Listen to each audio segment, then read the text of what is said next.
Right now, the state trooper helicopter is flying in.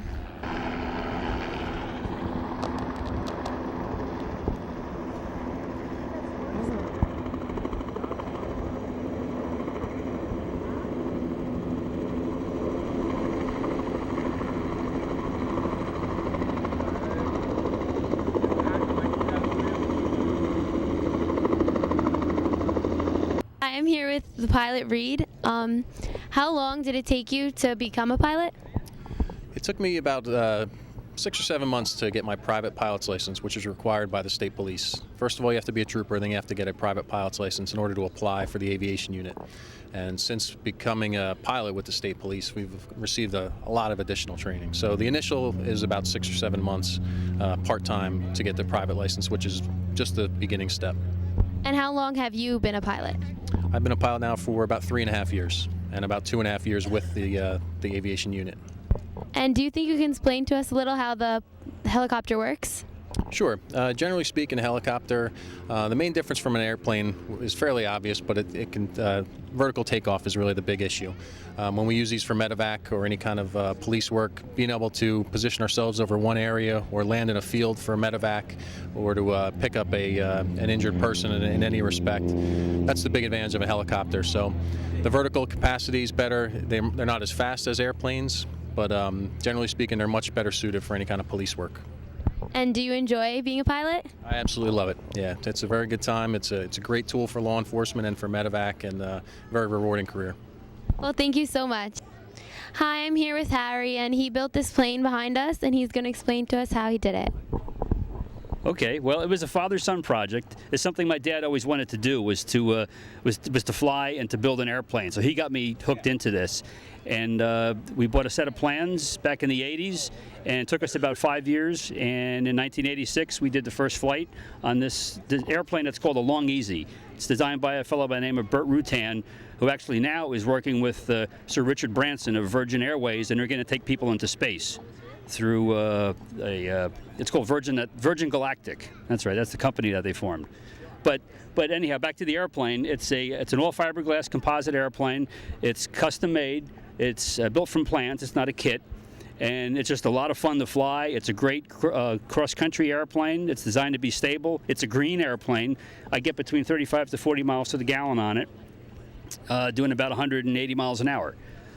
And how many people can you fit inside the airplane? It's me and someone else. If it's 2 people, baggage, and fuel. And how much weight can it hold? Oh, it's about 600 pounds. Useful load, they call it. Yeah.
Jump in the front if you want. You just gotta promise me not to hit any switches or push any buttons. You do that? Well, I give you a hand up there if you want.